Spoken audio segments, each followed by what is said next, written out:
आगे आ जाइए। मैं तो माइक आगे कर देती हूँ। अभी आ गया। हाँ जी सर। आज की इस प्रेस वार्ता में आप सबका स्वागत, अभिनंदन। लंबे समय से आपसे मिलना नहीं हुआ था, जब से प्रदेश अध्यक्ष बना हो उसके बाद आज दूसरी बार आपसे रूबरू होने का मुझे मौका मिला। वैसे समय समय पर हमने एक प्रयास किया कि जिन जिन जिलों में गया वहाँ पर प्रेस से मैं मिला, लेकिन आज आपसे रूबरू होना है। कुछ विषय जिनको लेकर कुछ बातें हैं जो आपके समक्ष में रखना चाहता हूँ। सबसे पहले तो आज क्योंकि हमारे केंद्रीय मंत्री श्री रामविलास पासवान जी, उनका पिछले कल देहावसान हो गया, जो कि लंबे समय से राजनीति से जुड़े थे। 8 बार लोकसभा में, 1 बार राज्यसभा में सदस्य रहे और पिछले कुछ दिनों से बीमार चल रहे थे। पिछले कल जाना हम सबके लिए बड़ा दुख का विषय है, क्योंकि केंद्र सरकार में केंद्रीय मंत्री थे। इसके साथ साथ जो दूसरे विषय हैं, सबसे पहले तो कि अभी अभी देश के यशस्वी प्रधानमंत्री श्री नरेंद्र मोदी जी 3 अक्टूबर को हिमाचल आए थे और एक ऐतिहासिक दिन 3 अक्टूबर हम सबके लिए था, जब अटल टनल, जो कि अटल बिहारी वाजपेयी जी का हमारा सपना था, उसको पूर्ण किया गया।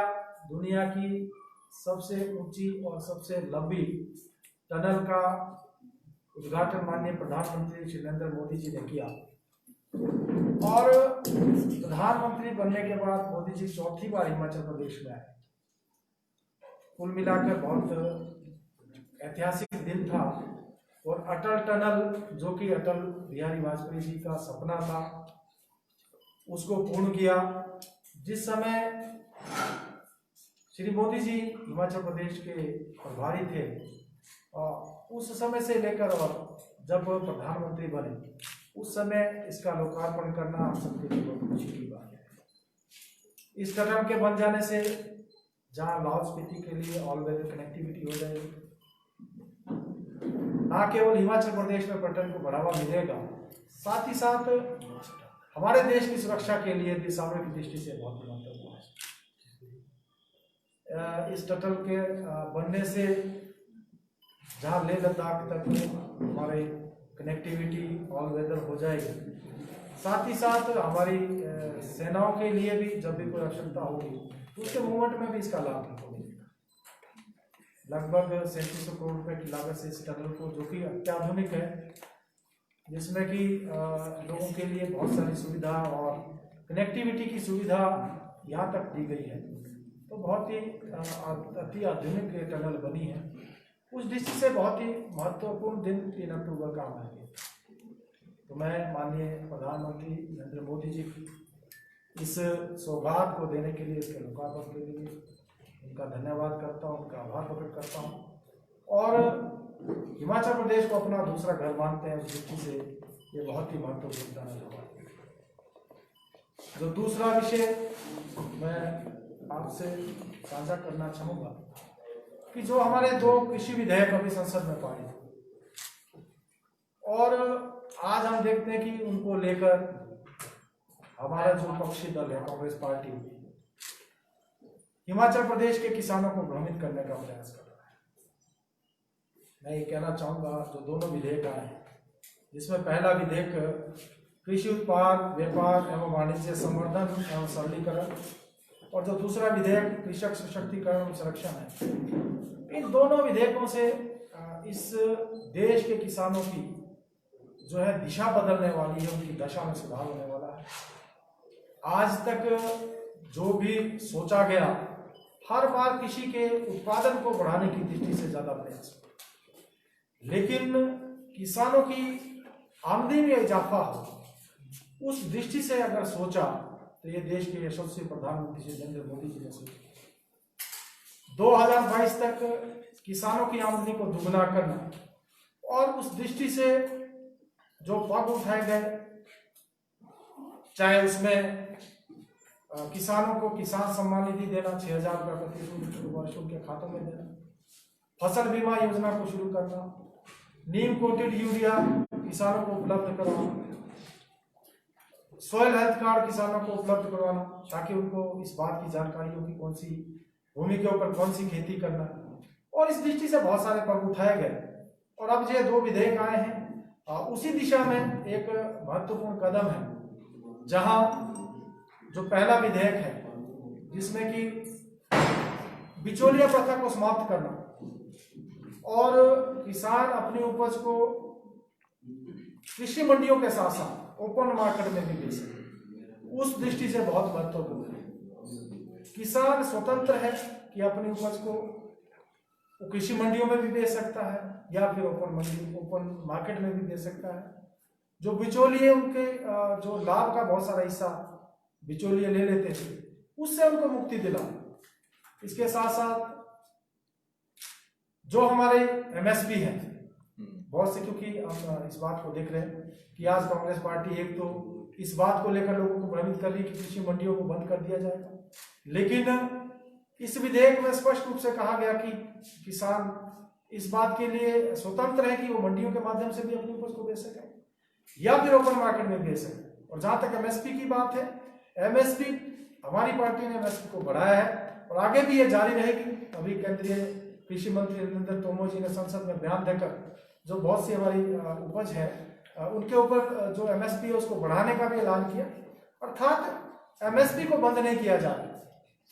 कांग्रेस पार्टी इन 2 बातों को लेकर बहुत ज्यादा भ्रमित करने का प्रयास किसानों को कर रही है कि कृषि मंडियां बंद हो जाएंगी, दूसरा जो है कि एमएसपी को बंद कर दिया जाएगा।